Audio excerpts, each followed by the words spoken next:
Well, never make the blunder of trying to forecast the way God is going to answer your prayer. Who said that? Oswald Chambers. He was an English devotional writer. I love the quote. You know, life is full of experiences, some high, some low. Inevitably, it always comes down to the choices we make. I would say you can be a victim of circumstances or a victor of consequences. When circumstances dictate the path forward, one must always consider the consequences of their actions.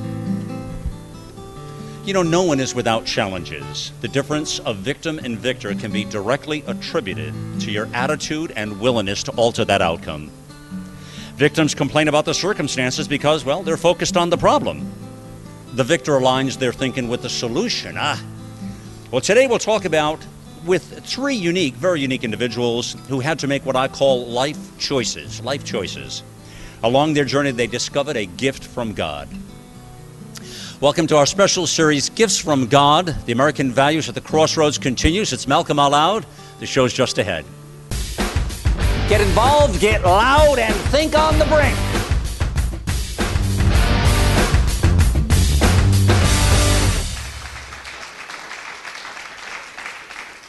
Well, it's such a pleasure for me to have brought this series to America, this 7-part series, playing on national radio and on our television show, MalcolmOutLoud.tv. You can find it all out there. There's a lot going on our platform these days. You've been watching and noticing the growth and the expansion of many, many things. So, Gifts from God. This is really a cool show. Now, listen, there were 7 parts to this series, and I saved the best for last. This is the 7th, Gifts from God. So, we're going to talk to, again, 3 different segments, 3 different stories, so you'll want to stay for all of them and listen to those life stories. Please meet Richard Kiser right here. 30 years ago, Richard was involved in a hunting accident that resulted in a 2.5-year battle with a severe case of PTSD, okay, which, as you know, is post-traumatic stress disorder. Well, panic attacks took over his life, and this tragic event resulted in Richard living in an envelope of fear. Now, listen, when we hear PTSD, we often think of military sometimes. But we're going to find out today there's a lot more to PTSD, and we'll talk about that right now with Richard and discuss a little bit more of it later. So, Richard, welcome, first of all. Thank you for being here. And we heard, by the way, your music on the intro. Instead of our music as our normal intro, we heard Richard's music because you're a musician. You travel the country now, right? That's correct. Yeah. Playing. I went to your site. You've got a whole library of beautiful things. You write music as well. I write some. I do a lot of cover stuff. It's mostly gospel music. Yeah, so maybe we'll use some of your stuff ahead with some of the cool projects and things. Yeah, love for you too. Awesome stuff. Good. Well, let's talk about your journey here forward and why the gift from God. So again, it's hard initially to think that a hunting accident could change your life. I mean, you certainly don't think that way when you wake up in the morning and you go out and you're going to hunt for the day, right? That's for sure. Yeah, because Dick Cheney found out differently. But at what point did you discover this was PTSD? What point did you really find out that? How long did it take for you to know that it was post-traumatic stress disorder? It took me over a year to admit it. After about 6 weeks, maybe 2 months, I started noticing things were going wrong and then started having violent nightmares and a lot of panic attacks. But, I was a guy. I denied it. I thought, it's just shake it off. Right. And it took a while to really realize that there was something wrong and that I had no control over. Tell us about the accident, please. What happened on that day? Well, I can remember it like it was yesterday. It was 7:30 in the morning. I was spring turkey hunting, and so I was fully camoed. And I was actually walking through the woods going to a different location with my shotgun slung across my shoulder. And apparently I had snapped on a twig, and there was a hunter that was sitting against a tree about 40 yards away, and I think he just heard the snap. I think he was half asleep, and he just reacted. He just turned around and fired, and he hit me in the head and the chest and the shoulder with number 2 buckshot. Oh, wow. And it kind of felt like a baseball bat hit me upside the head, and by the time I hit the ground, I was bleeding profusely. Didn't knock me out, and he came over to me, and he was pretty much in a panic mode himself. To say the least. Yeah, and when I was able to raise up, the first thing I saw was a shotgun with a scope on it, and I actually thought he had shot me with a high-powered rifle. Oh, dear. And I thought my head was blown off. Wow. And what a feeling, I mean, at that moment, huh? yeah, and the interesting thing was, the first thing I did was try to think of my wife and my kids' names. And I thought, well, my brain still works, so maybe my head's still there. And this is happening to you in split seconds. Yes. You think yeah. about it. You know, it's like with your body, it's amazing, our bodies, the way It's they... kind of like slow motion, but it's in just Yeah. seconds. Yeah, it's seconds that are going by, and this is happening. You start to question yourself, right? All Right, these yeah. things. The mind is unbelievable, Yeah, really, when it's- you think about it, huh? And within about 30 minutes, I think I was in shock. And, you know, that's our body's protective mechanism. So what injuries happened with the accident? I mean, you look great today. Huh? Well, ironically, the injuries weren't life-threatening, but my mind interpreted that they were, because that was what I saw. And that's what, I think that's what my brain adjusted to, was the fact that I was going to die right there in the woods. And I think that's what really caused the PTSD, was I conceded to the fact that that's where I was going to die. Wow. Well, so you get through the incident, you get through the day, all right? What happens just thereafter then? Well, my dad was with me, and he, you know, back then, that was 30 years ago, CB radios was a big thing, and he had a Right. CB radio, and he was taking me out of the woods on the highway, and he actually got a hold of a trucker who stopped and called a rescue squad, and they rendezvoused with us and met me, put me in the rescue squad, took me to the hospital, and I was out of the hospital in a couple of days, and actually physically recovered within a few weeks. They left all the buckshot in. It's still all there. Really? And Is it was, and that's not the way they normally do that? yeah, he said they only take the bullets out in the movies. You know, because there was no life threatening. One was embedded in my skull, and one's a half-inch above my heart. Really? Yeah. Can you imagine, huh? I mean, so that's the difference, right? Yeah, Of life and death. Wow. yeah, half-inch. Wow. Unbelievable. And I think he put like 5 holes in my hat and just blew it to pieces. Do you So talk to this guy today, I wonder? he passed away a few years ago. Did he? He was well, 30 years ago, he was 55 years old when he shot me. So 85 then? Yeah. In his 80s he lived? Yeah. Yeah. He leave you anything in the will, I hope? No. No.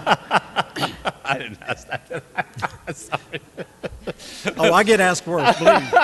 It's like, here's the list of questions, right? It's like, you gotta think, well, I feel bad. I shot Richard, man. Here's $20.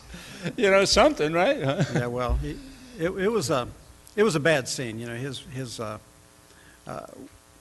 I discovered that in an accident like that, there's 2 victims. You know, he and his family were victims as well, because his son lost his job over it because of the publicity, and you know, his wife had a very difficult time with it. This torture that people go through, this severe torture with PTSD, whatever it is, how does one relate when you haven't experienced that? How do you relate? Well, a lot of people would tell me, snap out of it, or take these drugs. Positive thinking. Oh, I love the drugs Yeah, thing. yeah, I got That's a lot of doctor's that. thing, You know. yeah. They think a pill solves everything. I even had family members that said, you know, I've been taking these nerve pills for years. This will help me, you know, but Yeah. I didn't try any of that. You didn't fall for it. No. Yeah, either do I. Yeah, I don't do the drug thing either. The medication or whatever it is, you know. All right, let's talk about now, the battle gets more interesting for you. And I'm wondering, how low in your battle specifically did you have to let go, you know, with knowing this PTSD thing, and to discover that you couldn't do this on your own? And I guess the real question is, when did you really let go, and when did you get God's gift? It was over 2 years that I lived like this, and I finally realized that it was taking a major toll on my wife and my 3 sons, and it was affecting them, and it was affecting my job. And so after 2.5 years, I went to my pastor to get counseling. Mm-hmm. And ironically, my pastor he actually reached in his desk drawer, and he pulled out a 3x5 card, and he wrote down the scripture, 2 Timothy 1:7. For God did not give us the spirit of fear, but that of power and of love and of a sound mind. And he instructed me. He didn't say, you know, we need to meet for the next 6 months twice a week. He just instructed me, tape this scripture on your mirror in your bathroom, tape it on your steering wheel, because I spent a lot of time in the car, and he said, speak it out loud. Quote it. We Speak it out like loud. out loud here, buddy. We like Out loud. Yeah. It was out loud. Read the scripture again for me, Timothy. Would you read For that? God did not give us the spirit of fear, but that of power and of love and of a sound mind. And you kept saying that. And I quoted it probably thousands of times. But within 6 weeks, the panic attacks and the nightmares were gone. Well, the mind part is, you told yourself. I mean, there's the power of all Yeah. of that prayer and through God's healing. I mean, that's Yeah. what happened, obviously. Exactly. Yeah. Wow. Wow. And you didn't? Did you realize this was happening as it was happening? I mean, it wasn't an overnight thing, Richard. No, things started to just get better. The nightmares just went away. Yeah. You know, they just disappeared and they were gone. Amazing. I mean, and after all that time period that you went through, have you been hunting since? Or is Oh this- yeah, Yeah. I still hunt. As a matter of fact, I teach hunter education for the Virginia. It makes sense. For the Virginia Game Makes Department. sense, And, yeah, yeah. I've certified over 600 kids on, Really? on hunter safety. Yeah, right. You talk about when you hear a snap, make sure you don't just shoot, right? Right. Please. Could be your neighbor or something. Yeah. Or who knows what it is, yeah. Well, you know, that's what happens. I mean, you got to be careful with that. But let's talk about this music now, because you did something very unique with your life, which is that, I'm assuming now, I took the liberty to say something that I'm not even sure. Let me ask you. The music component of what you're doing, am I to assume that happened after this, or was you before? I was a musician pretty much all my life. Okay. I gave up the music and gave up the road to raise my kids. Okay. And after they all grew up, got married, and went away from home, then my wife and I started going back out on the road.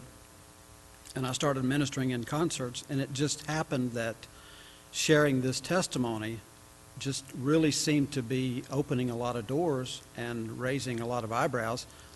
The I would- testimony and your music. Of healing, Yeah. yeah. Of course, the music is a healing as well. That's right. But I was up in Illinois one night, did a concert, and I actually went out to my car to get my guitar to bring it inside, and there was a guy that was at the concert that night that shortcutted me, went to the door and shut the door to shut me out with him. And he was a Vietnam veteran, and he was suffering from PTSD, and he actually put his hands on my shoulders and said, "I've got to have some help. Will that scripture work for me?" And that was his question. Yeah. And Yeah. we had prayer, and now he is doing phenomenal. I didn't do it. You know, I think it was the Word. Well, we're all used as tools. I mean, Yeah. we're tools in the process. of But this, he, yeah. he meets Yeah. me at every concert I do in Illinois. Is and that he right? carries my guitars. He sets up my stuff. and, Really? yeah, he's. You think I can get him down here to be one of my guys and carry my... I doubt it. have to answer. So, all right. So the music now. So the music has become a huge part of your life. I Yes, mean, you're it's- using this as a tool out there. It's my career now. It's your career. You got a whole website. So you're traveling the nation on this Yeah. thing. I mean, you've changed your whole life on this. Was that your vision early on, or did it just sort of happen that way as you went on, or did you have that vision? It was a dream. It was not a vision because I thought it was impossible. I see. Isn't that the key right there? I My- talk about that all the time. I'll have to say my wife was the one that kind of pushed me out and lit the torch and Yeah. encouraged me to say, you know, you can do this, we can make it. Really? God bless her, yeah. Well, it is so true that people don't often, I speak about this as a motivational speaker and a positive speaker, believe it or not. You know, sometimes when you hear me yell at the politicians in Washington, you don't think I'm a motivational speaker, but I actually am, Richard. And I'm always telling people that you've got to follow that passion, Yeah. that vision, those dreams. I mean, that's what life is. I mean, there's nothing left if you're going to, you know, just wither away without Yeah. accomplishing the things you want to accomplish in life, you know? Well, the great thing is being with the music and being a military veteran myself, and I love our soldiers. Yeah. Then you love the other show we did on the series. It was wonderful. Yeah, yeah. Isn't that the truth, though? You know, Yeah, where would we be absolutely. without the men and women of the United States military? You know, now, you served yourself. Yes, I did. Yeah, tell me. I was in a radio teletype unit stationed in Korea during Vietnam. I was actually there when they captured Pueblo. Ah, I was wow. actually No, this ain't one of those Brian Williams stories, is it? No, Okay, all right. no. Just want to make I didn't jump out of a helicopter. I just want to make sure you're not. All right, no disrespect. But, Wasn't you know, shot down. No, that seems to be the thing. Poor Williams, huh? Never be the same again. No. So- But you know, I do a lot of work with Wounded Warriors now through my music and through sharing the testimony. Yeah, so I'm always hearing great stories about the Wounded Warriors, and so how does that work with you when you're always bringing awareness to the military and to what happens? Well, what I've been doing is, ironically, because of my love for the outdoors and hunting, Yeah. I've gotten involved. There's an organization that used to be a hunting thing, a hunting TV show on the Outdoor Channel. This gentleman kind of moved it from just hunting to taking wounded warriors and some of our disabled veterans on special deer hunts and turkey hunts where they would be in wheelchair accessible and things where they could actually still be able to enjoy the outdoors. And you participated in that? You did? And I'm participating in that, and also speaking and sharing my testimony with these soldiers that are suffering from PTSD. Yeah. Now, what I really think is kind of cool that I've sort of gathered now from the facts, although I haven't asked you this, is you're traveling the nation doing this stuff. You actually have a motorhome, right? Yes, we do. And I assume that's what you travel in. That's what what you're staying. Yeah, I assumed as much. Does your wife ever go with you? Or She travels with me about 90% of the time. she's not here on this trip? She's here on this trip. She is? She's sitting right You there. didn't introduce me, man. I didn't know that. All right. What's her name? Her name is Esther. Esther. All right, Esther. I didn't know that. All right. So she's the one that gave you the push out the door. Oh, Yeah. she keeps me going. Yeah. She probably just want to get you out and get you out of her hair. But no. Sometimes wives will do that. No. Esther, you want a testimony to that? No. I'm kidding. You never really know. But, You never know. But that was the encouragement you needed at that point. And so Yeah. then with the ministry and all the work you're doing now, you have a full plate. So you're traveling like churches all the time. I mean, Yeah, we play in churches about every weekend. who sets this up? I do. You set it up yourself? Yeah. Yeah. And they know who you are, where you're coming? Or Well, it's just evolved to a thing over the Okay. past 15 or 20 years. So maybe I should travel with you, buddy. We should get... Hey, let's go. Get How a bigger hard bus. is the whole deal, right? Yeah. We get a bigger bus, you say? We need a bigger bus or something, man. 2 rooms. That's it, that's it. Well, you know, it is all about getting out loud in life and really trying to make a difference, which is clearly what you're doing. I mean, you're a model for a lot of the things I talk about on my platform, Richard, you know, and carrying your vision and your passion for. I created a site quite a few years back now called, and you'll like this, brother, if you haven't been here, you go there later and check, but Creating a Mind Shift, creatingamindshift.com. You know, and that's what you did. You created a mind shift in your life, you know, and with the mission and the passion, the message of God, you were able to do all kinds of things, get through that, heal yourself, and then get out and reach to others. I don't think there's a better story when we can help other people in this world. I mean, that's what I try to do every day, and try to bring the mission, the passion, you know, the mission forward, the passion involved Well, in it. ironically, I've discovered that it's not just veterans that are suffering from PTSD. Exactly. There's a lot of, I've met hurricane victims, automobile accident Right. victims, Well, it didn't kids. dawn on me either until you Yeah. started to talk to me about it. And I said, well, how is that? You know, Yeah. and we're going to do a special show on PTSD, which we'll invite you to do, but it's interesting when you really, because there's so much unknown about PTSD. There's so much people don't know that I didn't know. And so I started diving into some of the facts on it. It was like, wow. You know, I had Yeah. no idea this is really what goes on with this. It's a powerful thing. Yeah, It really is. it is. And so many of us haven't experienced it, but there are a lot of people who have. And the facts, I'm going to get into stats on a future show here with you, and you'll see more of it right there. So in any event, I'm going to, you know, again, Richard's guitar playing is absolutely amazing because I've listened to several of the tracks online on your site and was really good. And he asked me before we started, you want something more energetic and, you know, it's here, or something more easy to listen, what have you. I said, no, energetic. We get out loud here, brother. So, so I'm going to have you back just a little bit in the show later, and we'll try to get out loud again a little bit more of Richard's music. Richard Kiser again, and what a story and a gift from God, no doubt about it with that. So I have an interesting one coming up for you, the next one. A gentleman that's a Marine aviator, William Simmons, I want to talk about. And don't hold it against him because he's wearing a tie. It's Malcolm Allah. We'll be right back with you, man.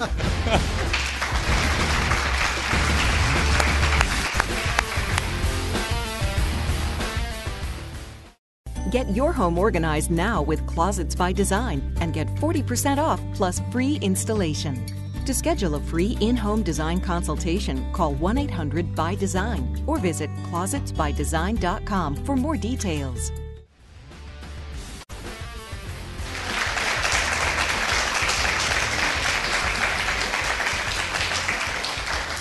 Well, every time I've had a breakthrough in my life, it has been because of prayer. Who said that? John Maxwell. I love that quote as well. I love quotes. People can dig down for a little bit of something, but listen to those words. Every time I have had a breakthrough in my life, it has been because of prayer. So this is our special series, Gifts from God. It's American Values at the Crossroads. And there were 7 topics we took on for this, by the way. American innovation, world events and the domino effect, privacy and security, the balance of that, where we're at in our country, healthcare, gifts from God, freedom isn't free. A lot of topics. Go check them out on our site. MalcolmOutLoud.tv is our national news magazine. You can subscribe at Get Involved, Get Loud is where it's all at there. Again, welcome to our national radio audience, and welcome to Malcolm Out Loud TV here. So you've met here in the first segment Richard Kiser. I want to introduce you to another very interesting gentleman. Just met him today for the first time, William Simmons. And let me tell you just a bit here and set this up for you. William is a Marine aviator and has been courageously leading a distinguished group of soldiers in and out of combat for 19 years. Healthy, active, strong, William suddenly broke his back. I don't know what it feels like to have a broken back, but he had a broken back, and soon after that he discovered he had myeloma, which is a cancer of the plasma cells in the bone marrow. So you talk about a double whammy, and then some, I'm sure. William, you go by William, yeah? I do. Yeah. So did I say that all right? Correct. Okay. So tell me, all right, so this happens to you. How far back are we talking? This is March 12th, 2011. 11, okay. All right. So what I really want to know up front when that's happening, did you ever think to yourself, or I'm sure you had to say, why me? At some point later on, I did. At first, I thought, okay, this is interesting, a little different, because now my back hurts, feels a little weird, my legs are tingling. I was on the ground, I didn't want to stand up. Went to the hospital, and eventually they said, hey, you have a tumor in your L4 vertebrae, it's disintegrated. So it's no longer there, it's in pieces. They pull it out and they fuse it back. As this was happening, I was thinking, what about me? I won't be able to do this, that, my career, I'll be able to run again, walk again. All of these things went through my mind until I figured out it's not really about me. And from there, I started to shift my attitude as to what happened to me. Now, how do you get to a point where you say, it's not about me? I don't, that's a wow moment. How does that wow moment happen? How? Well, we all have events in our life, right? And how we respond to these events is what's important. Right. And as I lay in the hospital bed, I finally listened to God. He said, okay, you want to listen to me? You don't want to take my little warnings I have for you, my guidance I've given you?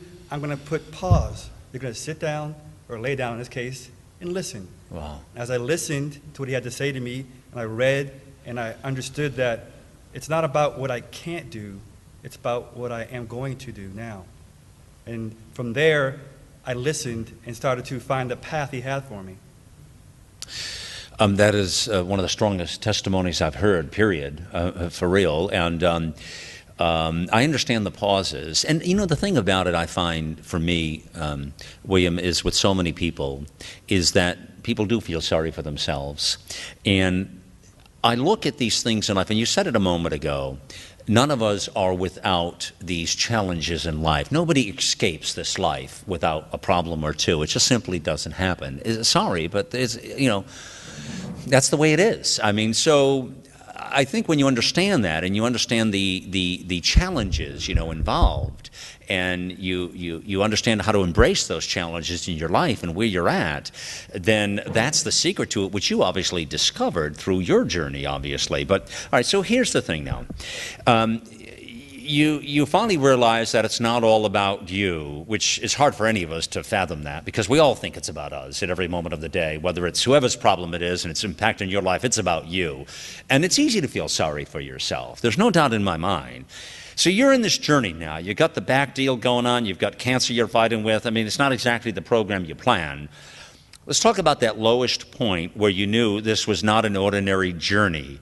I want to talk about that turning point and focus on that a couple of moments, because that's a lot, I think, to your testimony here, which I think is central to this whole thing, that turning point. Tell me about the turning point. So about a week after this event happened, I'm in the hospital, They take out the tumor, they send it off for a biopsy, comes back, you have myeloma. Like, myeloma, that sounds familiar.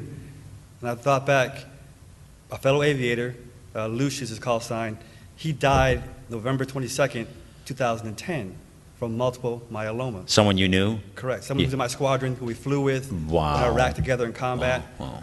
Some of the greatest fights I ever had was with this guy. So I go, multiple myeloma. After he discovered his myeloma, he was gone about a year and a half later. So I thought, It got your attention. if I only have a year and a half left, what have I done to make this place better? Who have I influenced? What have I left for people? If you say nothing, then what have you really done here? See, that is so, but now we're going to have a connection with that, because that is, I get those words. Every day I wake up with the idea that I don't know how long I'm here, but I know I've got to do everything I can. That's why I'm a maniac. I can't keep up with myself, you understand? Oh, yeah. And so every day I am trying to do everything I can to carry this mission forward, impact lives, bring it forward, and I always knew God was going to use me in some very unique ways. I just didn't know how or why, but I knew it would happen. I didn't know if I'd be 40, 50, 60, 80, or 170. You know, I wasn't sure. The pastor, Pastor Paul Rienzo, talked about the Genesis story, separating light from dark. Not the creation of day and night, but separating light from dark. In the Greek, the terms are creating order and purpose from disorder. So my life was full of disorder, and now it has purpose. So now I no longer am running around and doing all kind of stuff for myself. My purpose is to go out and help others. Right. So where are you on this journey now, brother? So now I'm writing a book called The Event-Driven Life. The Event-Driven Life? Correct. And the event, we all have events. That's right. So That's right. my event was March 12th, 2011, broke my back and got cancer. Right. The event is not good or bad. You know, God gives us things in our lives. It's a He doesn't journey. give us good things, He doesn't give us bad things, He gives us things in our lives. How we react and choose to use those things is what's important.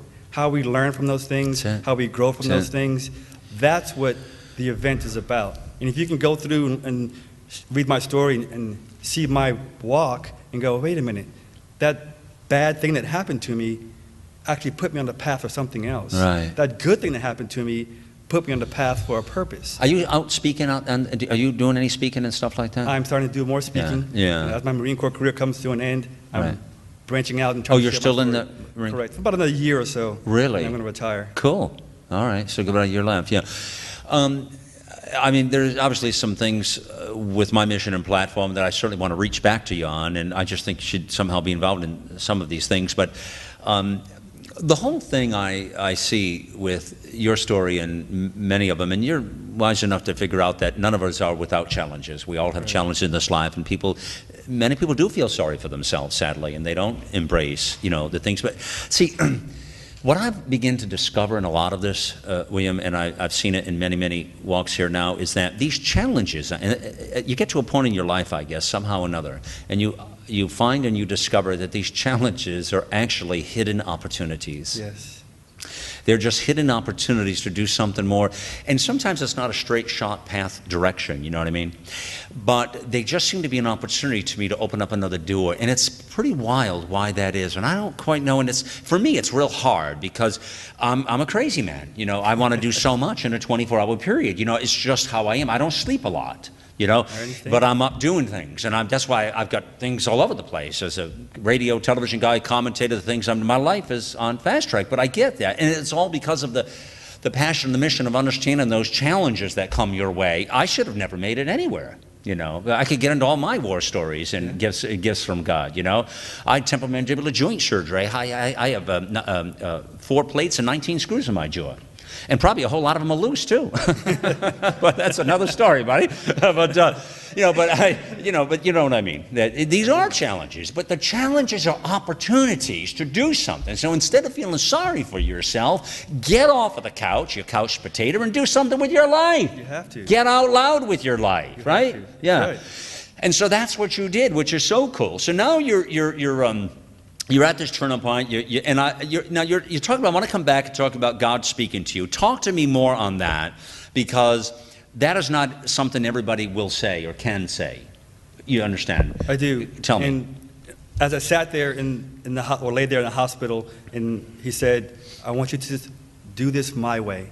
You've been trying to do it your way for so long and been hitting your head against the wall. If you do it my way, I'll show you a better way. And so I listened more. I did a lot of listening. A lot of people came to my hospital room and talked to me. A lot of people came to my residence afterwards and talked to me. And I started listening to their stories, and they said, you inspire us, you do all these different things. And I'm like, well, I'm just being me. Well, I heard a gift from God being defined as the best thing you do with the least amount of energy. And I was like, the best thing that I do with the least amount of energy is encouraging people and bringing them to find their dreams too. That's the gift. That's the gift. And so I began to listen to people and talk with them and figure out, how can I help you? That's it.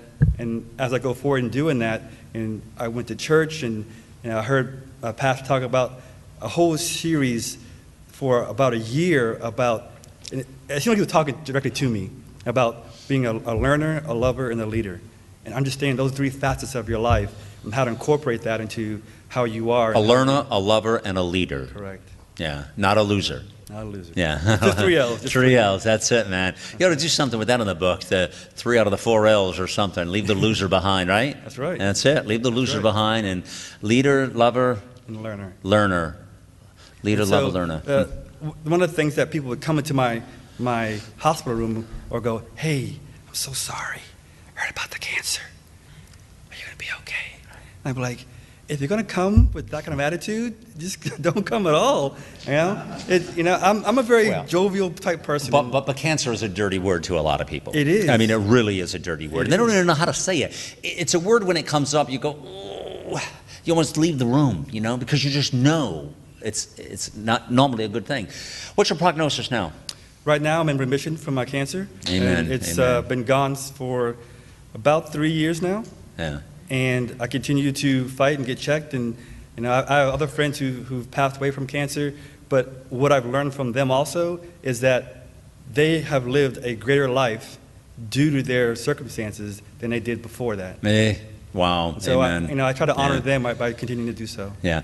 So you have a whole new world that's opening up now, and possibly do some things here together. There's reasons these things happen, whatever the reasons are, we don't know at the time. But the message here for everybody should be loud and clear, which is to embrace those challenges and those moments of life. And pick yourself up, and you can complain, and again I call it you can be a victim or a victor, and that's right. the deal. I said that up front here, and you've got to really play the victor, and no one's going to do it for you. You've got to pick yourself up and figure that out, I think, right? That's right. I mean, you hear reading the Bible and it says, you're made in God's image. Right. A lot of people like to look at that in a physical way. Right.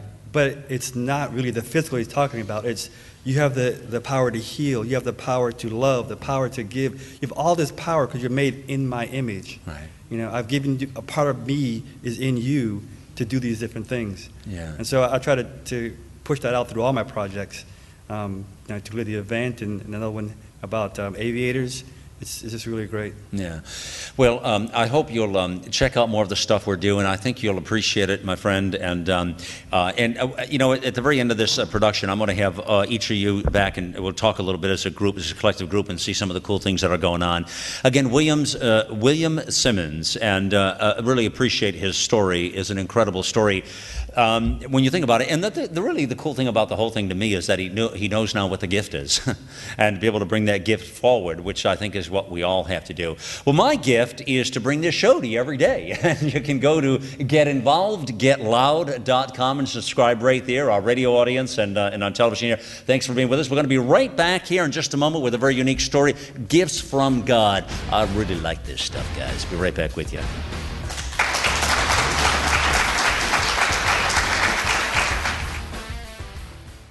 World-renowned Dr. Bonatti created the Bonatti Spine procedures to minimize surgery, scarring, and recovery. 45,000 procedures have resulted in over 94% satisfaction. Nearly half our patients suffer from failed surgeries at other facilities. Bonatti succeeds where others fail.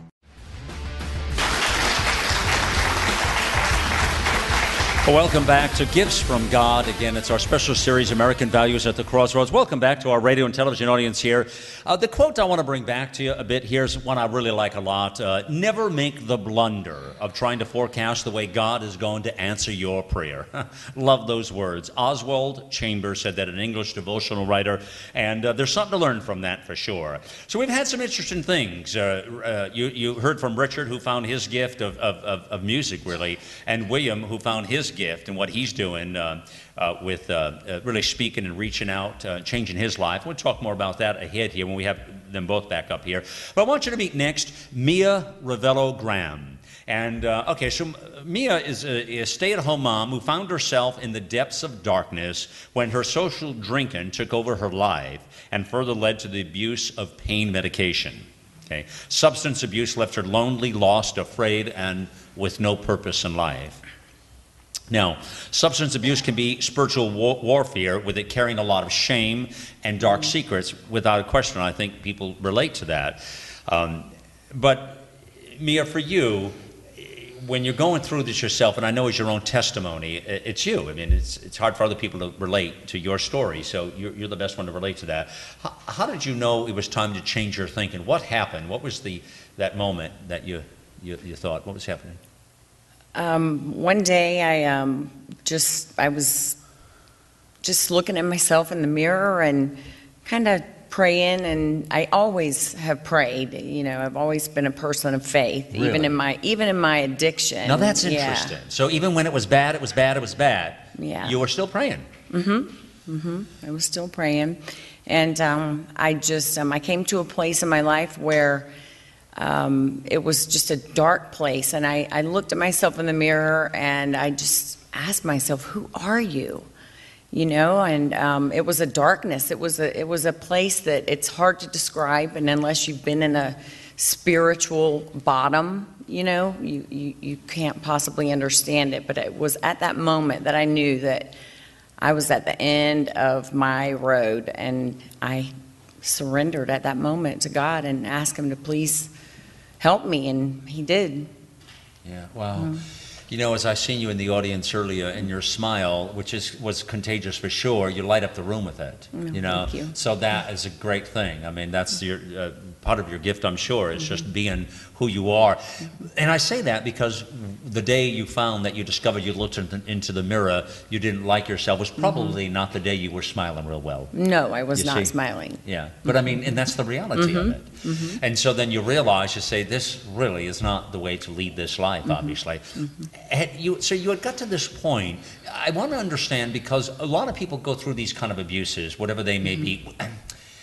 We're a very addictive society to begin with, okay? We like things that, it's so true. I mean, even innocent people that are not trying to do it, I mean, they find these addictive things they do, whether it's, you know, bad things and drugs or cigarettes or liquor or whatever it is. I don't know what it is, you know, video games, whatever it is that people are really addicted to. And I say that not like it's a bad thing, but I think anything of too much is probably not a good thing, you know, unless it's too much of God. I guess you can't have too much of that, right? That's right. Okay. But I mean, true, you know, and so why are we are such an addictive society? Why do you think that is? I think that, you know, by nature, we're all searching, we're all seeking for something. And whether we seek in relationships or gambling, drugs, sex, people, we're trying to fill that hole that I think that only God can fill that hole. And until you come to that place, you know, you're going to continue to fill it with whatever, you know, is there, people, places, things. Right. And so when you're dealing with the sort of thing, and you were drug abuse as well, right? Yeah. See, now I can't relate to that at all, because I never did drugs. They never interested me. I never tried it, you know, so I wouldn't have any idea. But drug abuse is a big problem today, isn't it, for a lot of people? Yeah. And, you know, then I guess the whole experience is you get to that point, you have to go through these sort of detox kind of things, and that, right? Is that the deal? Yeah. Yes, and 2010, I actually went into a rehab facility for a couple of weeks, but at that time I had convinced myself that I was never going to do that again, and I really did not want to ever do it again, but I had that little thing in the back of my mind saying, Question Yeah. mark, question mark.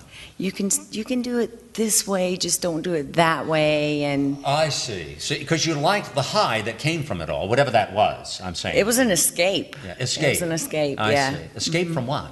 I think fear. Uh-huh. You know, I think as as a stay-at-home mom, and I've been blessed to be a stay-at-home mom, but society as a whole puts so much emphasis on career, and I just was at a place where it was, you know, and what next, you know, and I think that the enemy has a way of bringing things across your path, you know, to keep you distracted, and so. People who go through this and struggle, I want to talk to you a moment about the temptations that people have. That is probably the cancer of all of this, is the temptations. That's the cancer of it, okay?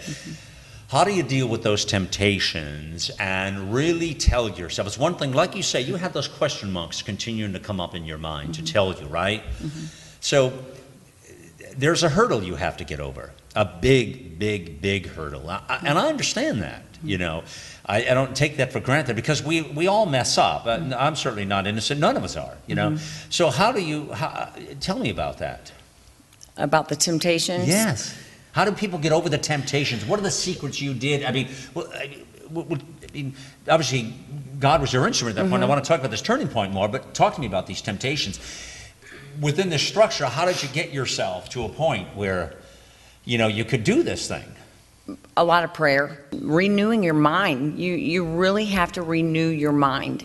You have to, I renew my mind daily by the Word of God, and by me, you know, praying and surrendering myself every day, the temptations are less and less. Yeah.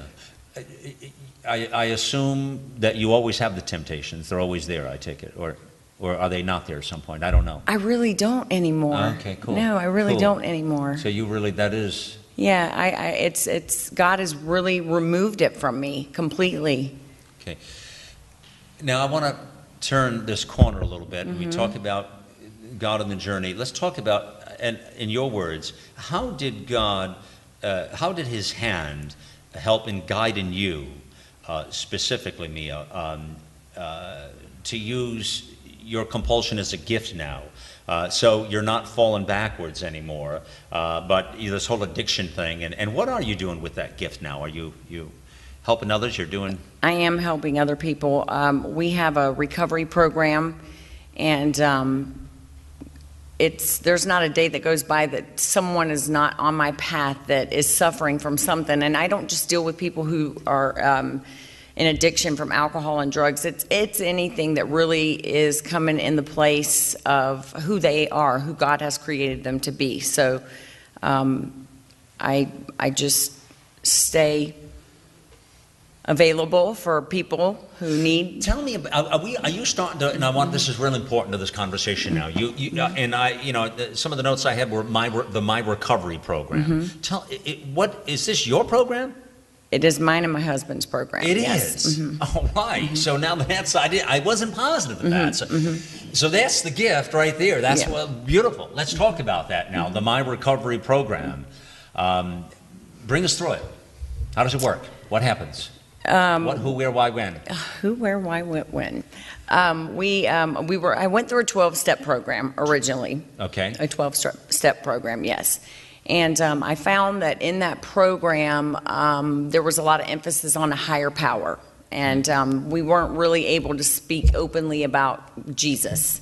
And Because? It's a 12-step program, and it was more of a higher power, God, a general sense of God, and not Jesus Christ, who is, my personal Savior. So, and with that, I became more and more uncomfortable. And so the Lord just put it on my heart to start a new program. We were doing a Recovery in Christ and found that we were having to stay within the boundaries of this specific program, which is really a great program. But we both were feeling, the need, the pull to do something different, something new. And so we're in the process of allowing God to create a program. And we have several people who are a voice, and we're allowing people to speak of what they need. Different people have different needs at different times in their life. And so we're just allowing the Holy Spirit be our guide and just helping other people. It's on Friday nights, 7:30, when people typically would go out. And when people are coming into recovery and they're new, they are struggling still with the temptations. I think as you walk through the process and you continue to get sober-minded, it gets easier. It doesn't ever really fully go away, but it does get easier. So we try to be mindful of the needs that other people are having and the times, payday Friday, and that's typically when people want to go spend their money on things that, that they're not supposed to be doing. So. Right. And it's a lot for some people to digest. Mm-hmm. It's a lot for some people to get through. Mm-hmm. Do you find a lot of people now that are consulting with you, and you're consoling a lot of people, aren't you? I would think, I would imagine. Yes. You're probably hearing lots of... Now that in itself has got to be a huge medication for you, to hear all those stories. That's got to be wild. I mean, huge. Because you can relate. I can relate. You can relate. And so you're able to help them really understand, right, what it is. I mean, that's huge, huge. If none of this had happened, you wouldn't be on this journey, would you? This wouldn't have, I mean, this is all, see, there's what we just talked about with William, about taking the challenge in life. And yeah. Am I right? I'm grateful for it. You're grateful for I'm it. grateful How do you like this? it. Now, how crazy is this girl here? She's grateful for, she's grateful. See, and that is a great, great, great point, because too many people, Mia, live in the past. They really do. And this is a great point to make this point right now. You cannot live in the past, folks. I know, because I grew up in a large family myself, and others, and I found a lot of people always living in that back and trying to fix things, or always talking about it, or whatever it might be. And I just feel like you have to live for today and tomorrow. It's tomorrow that's you're moving forward. The past is your experience. You use it, you don't forget it, but don't keep living it. Right? So that's in your business. That's huge. And now, is your husband here today? He is. Yeah. Can we bring him up here a moment? Here, do you mind? Come on up. Yeah, please. Yeah, come on up here. So, come on over here. Yeah. And your first name is? It's Robbie. Robbie. Robbie. Okay, perfect. Yeah. How long you guys been together? We're going to be coming up on our first year on June 6th. So this is whole new. So you both do this. This is your living. This is what you're doing. Yes. So tell me, how did it happen? How did that work for you to get involved in this? And then you guys took it as a life path, life choice. Briefly, I met my beautiful wife in the program. We basically were both, because I'm an addict myself. And you are an addict, or were? I was an addict. That is correct. By the grace of God, I've been delivered from my affliction. Wow. And some people call it a disease, but we're here to be a voice that it's not a disease, because it's the only disease that's been given to you by your self-will. Yeah, by your own self-will. Yeah. Right. You two are something else. I can see that already, and just the way you both you light the room up, both of you. I mean, really amazing. Truly, you do. I've seen you in the other segments. When you do these shows, anytime as a speaker, and you have crowds and people and stuff, there are certain people you'll pick out of a crowd for whatever reason. You'll just know they're there. They become stars, shining stars somehow, and they do. And you'll sometimes focus back on those people. It's energy. It's positive energy. You know what I mean? And I've seen you both over there for whatever reason. And it's the positive energy and your that persona, that you put forth, and your eyes and who you are, as people. So in any event, good job. So Mind Recovery, is there a website already for this? We're on a Tampa Christian Fellowship. Tampa Christian Fellowship is our fellowship where our ministry is residing. Okay. And we're getting in the process. We're setting up everything on the website now. Doing lots of things, obviously. Absolutely, You've got a whole journey ahead here. Yes. I wish there's so much success ahead in the journey with you, for sure. So, all right, stay right there. So we're going to pause just a quick moment here, and we're going to bring everybody back up and have just a group conversation here a moment, and just have some fun in the last few minutes with you here. Stay right with me. We'll be right back here with you.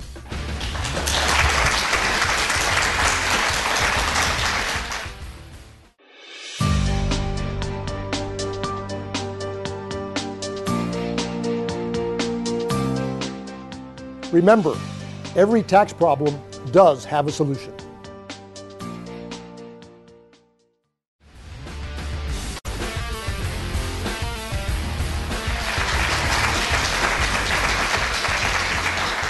you know, it was the end. I always look at a new year, as you cross a new year, that line, I always look at it as an opportunity to take on something new. I love change. I'm different, I'm weird than most people that don't like change. I love change. I love new. I just love what's coming down the pike. It's, call it what it is.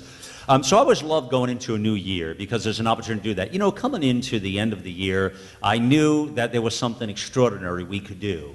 And that's when I put together the American Values at the Crossroads, the 7-part series. And then I talked to our radio friends and said, you know what, we've got to put this on national radio. And so it's playing on well over 100 stations. We appreciate you listening to this. And again, you know, in our television show now, MalcolmOutLoud.tv, we've done over 700 shows in 4 years in the making and still moving forward. And we've got a lot of things, exciting things that are happening on our platform. So stay tuned to that. We're excited to have you here. Gifts from God has been today's conversation. And I knew there would be something cool about this. It's not hard to figure that out. And I'm no dummy. I saved the best for the last, figuring that, you know what, we'll make it really great. And big compliments here to the facility and Pastor Jim Harris, who had him on one of the shows here, the special series. If you haven't seen that, Freedom Isn't Free. But let me bring back here this our group today, and each of the stories you've heard, their personal stories and testimonies.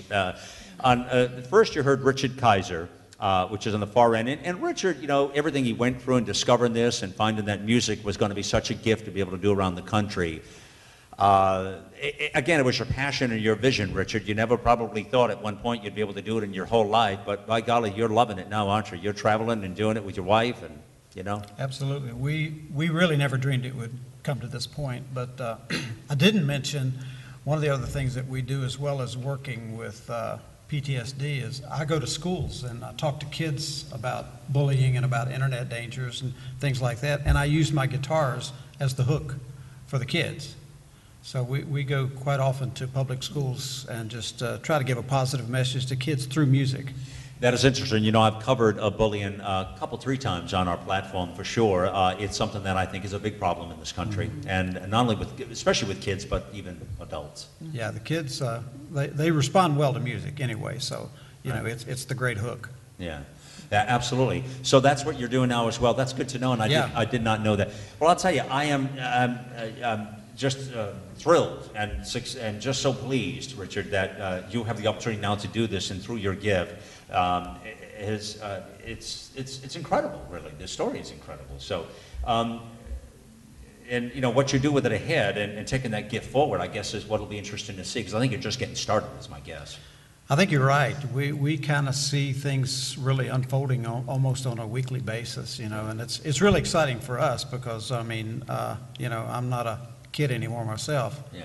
At least by age. I would have never known, brother. Yeah. So actions, my wife would disagree with that. I'm still a child. Yeah. Well, they call me a juvenile all the time, so I take that as a compliment, juvenile. You know, so it's all good. William Simmons, again, Marine aviator, and you know, again, not everybody can say that they have gone through some of the things you have. We all, again, you were cool to admit that and say, listen, we all have challenges in life. It's not like I'm, you know, like. You know, the only guy that's had a problem. I mean, we do have problems. We do have challenges, right? And we will again, too. We will again. It's funny how life is that way, isn't it? It is. It's not all just, you know, sugar and roses on the way through, is it? No, we get diabetes right there. Yeah, it's sad you get that, too, from that, right? If you did have a life that way, yeah. So your gift now, tell me again, with your gift, William, and using the tools you're having, tell me briefly what you plan to do ahead. Yeah, I mean, you're speaking about it now. You're out there. So I use the event as my personal story, but then I have another project called Modern African American Aviators. Oh yeah. And so, you know, our theory or our motto is honoring the past, leading the present, and changing the future. And what that is, I speak to kids all the time at schools, or I go in my flight suit, my flight gear, and I go, wow, we never knew there were, you know, African American aviators out there. Well, there are lots of us out there. I'm not the best one at all either. And so, you know, we talk about Tuskegee Airmen. There's a movie a couple years ago called Red Tails. And we herald these guys. They were great pioneers, and what they did in World War II was just phenomenal. I mean, they flew P-51 Mustangs against jet fighters of the Germans and still won. Right. You know, they didn't lose one single bomber as an escort, as a fighter squadron. But those guys are about 90, 100 years old, and kids cannot really relate to them. Yeah. So what we're trying to do with MAAA is get kids involved with science, technology, engineering, and math through aviation, giving them role models that say, hey, we are here, we've been through similar circumstances that you may be going through, and this is where we are now. Yeah. Flying $50 million airplanes for a job, as a living. Right, not a bad way to do it, is it? Not at all. No, especially when they're done. if they're good at it. So, well, I suspect you'll be doing some very wonderful things, and you're just getting started in your journey as well. Correct, and we're doing interviews and collecting stories and getting the project together. It's building a lot of steam, and one day I'll be like you, out on the road, pushing my story. On the road again? On the road again. That's for sure, man. And I look forward to it. Yeah. I'm going to actually invite you all to our studio. We're going to invite all of the guests that were on all the 7-part series for a gathering there at our studio ahead sometime over the next month. So we'll look forward to having you there for that. Mia Revello-Graham again, who took really addiction in her life, and with her husband Ravi, and is now tearing it up here. I love this My Recovery program, which is really helping others now through this gift. You've got some big plans ahead, I can tell by looking at both of you. I can see that and what you're planning to do with it. And you're the real thing. I can tell that about you guys. You're not, you just know that, you are the real thing in what you're doing, and that's the key. I think it is just to be who you are. You know what I mean? What's ahead for you, Mia? Well, I plan to do anything and everything I can to help anyone who is at that place in their life where they're at that act of desperation, and they've come to the end of their self, and to help them get on that path, because God has a path designed for each one of us, and sometimes we need a little help getting on that path, and so to share my experience and strength with other people. Why do you think, and this is a question for all of you, so everybody can answer here first, why do you think we have to get to the lowest point of our life before we realize that we're at the lowest point of our life, before we do something with it? Imagine if we knew all this when we were on the top of our game, huh? We have to die to self. We have to die to self. Yeah, die to self. Mm-hmm. You have to, experience that pain for it to be growth. If you're an athlete, if you work out, you don't do anything at light repetitions or whatever. It's that point where you go to failure. Is when you break everything down, is when you can grow again.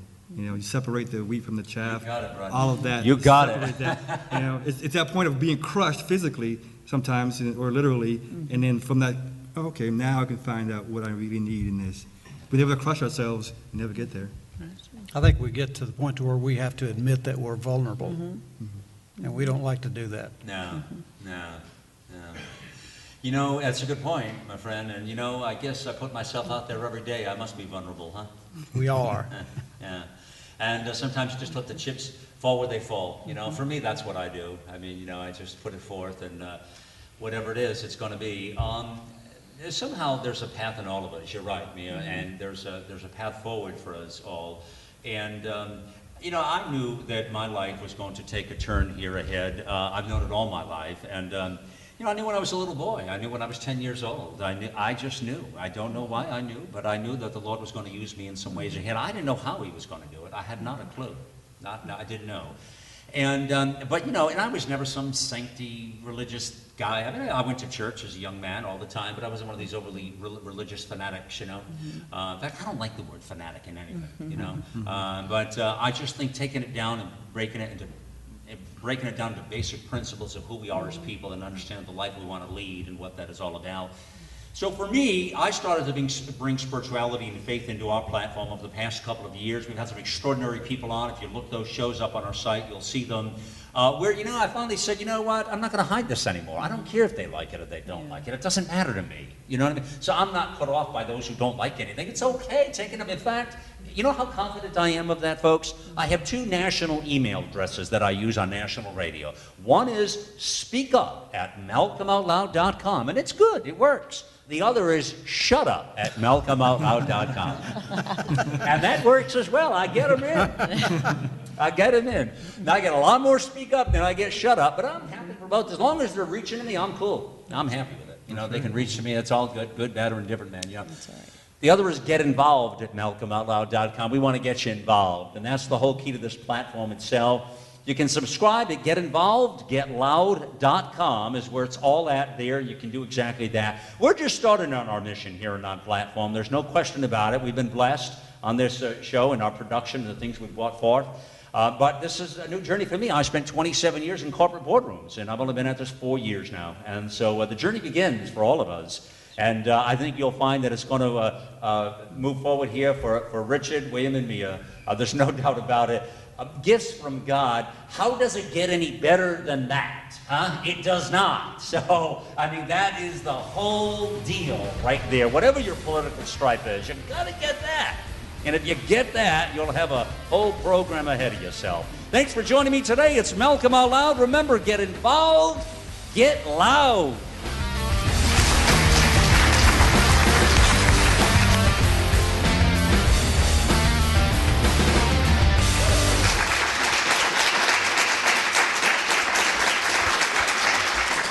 Well, I'm back with you here, Malcolm Out Loud, and this is most unusual, but if you're still with me at this point on our television broadcast, then you're in for a little surprise, a little bonus, if you will. So I want you to meet my 11-year-old son, Logan.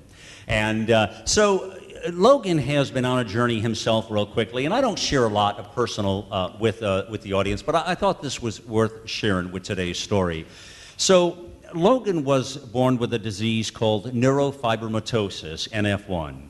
And he, as he's 11 now, he went through a period of time in his life that he's had more surgeries than probably everybody combined in this room. Okay, so let me ask Logan a few questions here, and you'll get the idea. Because you know, we all have a gift from God here, and you'll see his in just a moment. It's fascinating, actually. So Logan, do you remember the first time that you were in the hospital and you had surgery? How old was you? Do you remember it all? Maybe. No. You don't remember? So how old was you when you first realized? Was you 2, 3, 4, 5? I think it was like 2 years old or something. Do you remember 2? You don't remember? No. So did you remember when you were 4 or 5 or 6? Yeah. All right, so how many times have you been in the hospital? 48. 48 times. So he's had 48 surgeries, right? Yeah. So 48 surgeries, and what happens with, what happens with your disease? What happens? Well, if I run too much, I would get passed out, and the tumor would go over my vocal cords. By the time the ambulance comes, I would be a goner. Right. Yeah. Well, so what happened is he had a tumor on the larynx. These tumors will grow in your body at any particular point in place. There's no reason to know when they are going to form, but they do. And this particular one was on the larynx. Now, interestingly enough, and I don't know if Logan knows what I'm going to say next. He might, and I'm not sure if he really knows, but here's what happened. So he's had 48 surgeries again. So up and through birth, up and through about 9 years old, he had 47 of those surgeries, by the way. He actually didn't have any surgeries for 2.5 years, by the way. And I'll come back to that in a moment. Hold that thought right there a moment. Now, I want to bring you back to, he was probably about 4 or 5 years old. So if you can, so he's 11 now, so you go back to a 4 or 5 year old. And we were in the doctor's office, in the surgeon's office, and the surgeon, this particular lady, wanted to take his voice box out, and take his voice out, put a voice box in. So they wanted to remove his voice, his throat, because the tumor he was in and out all the time. Every other month, he would have to have a surgery, you understand, to get the excess off of the tumor. And so they wanted to cut it out, and I just, you know, the thing that went through my mind immediately as I said, oh man, what kind of quality of life is that going to be, you know, with a 5-year-old or 6-year-old or any age old, walking around with a voice box, you know. I thought, this really stinks. You know, this is not a good deal. And so, my wife was looking there. It was a moment. That was a moment. That was a definite moment, a turning point of some sort. And me being who I am, this was before my show and all of the stuff I'm doing now. And I looked at the surgeon, I looked at my wife, and I said, we are not cutting his throat out. Absolutely not. I will find somebody on the planet here to fix this. I said, we are not doing it. And I'll look up and down and backwards, but we will find something. And that was the moment that I realized that there's no way that I was going to let them at his throat. And so we got through that chapter and had more surgeries, and we studied a bit what was going on. And then finally, when we had a meeting with the surgeon, when it was in the 40-some-odd surgeries, and he started to realize his growth was doing better, and he went into remission, the tumor.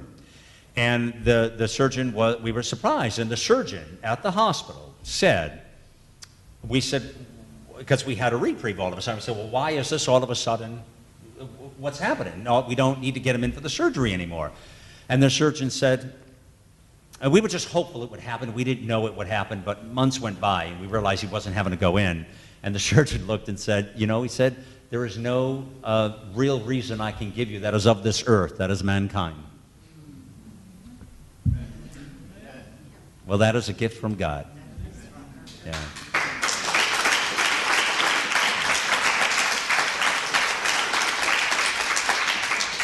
So we knew, and that's what the surgeon said. He knew that there was nothing, we don't have the answer for you. We should still be having him in for the surgery, as far as we can see. And so now he just went in this past Christmas, the day after Christmas, in fact, and he had to have a surgery, which was a reconstructive surgery to fix some of the scar tissue and that sort of thing on his throat. You understand, right?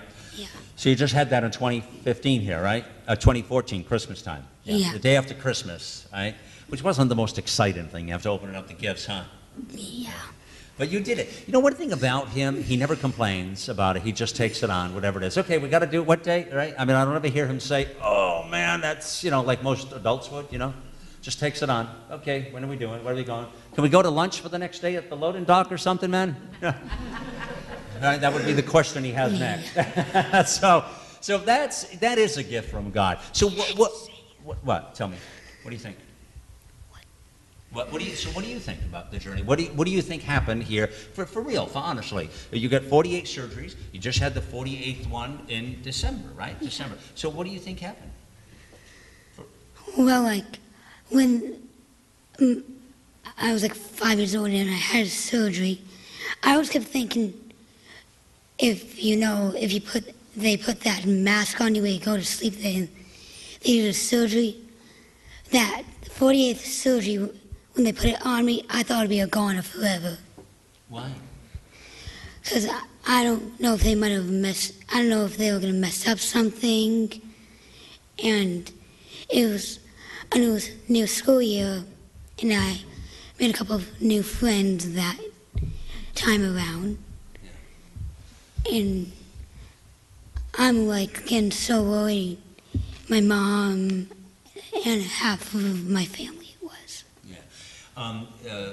Logan and his sister go to a Christian school every day is where they go. And, you know, I didn't have that fortunate when I was young, but it's so good to be able to have that extra lift, you know, I think, because then they live it every day, you know, at the school. So it's really a blessing there.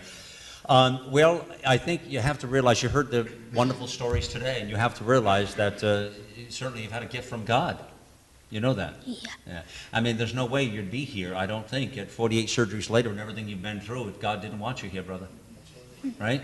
Yeah. So, anyway, so I thought you might enjoy that. I'll leave it there. I very seldom share these kinds of things, but I thought with today's message it would be, it would just be real. And it is something that's real. Obviously, it's impacted our lives, and it impacts everybody's lives. Everybody has a journey, and we all have to take the journey forward, whatever it is. We don't know what the ultimate plan is, but the mission, but you know what? It's about doing your very, very best every day you can. Every day that you're here is to reach higher, lift mankind up, do the very best we can. That's what it's all about, my friends. There's nothing more extraordinary than that. And for those who've accepted God and know what the journey forward is, and that's what it is. I mean, you got to take it forward and not do it on your own. Again, I'm going to say to you, never make the blunder of trying to forecast the way God is going to answer your prayer. It's Malcolm out loud. Thanks for staying with me.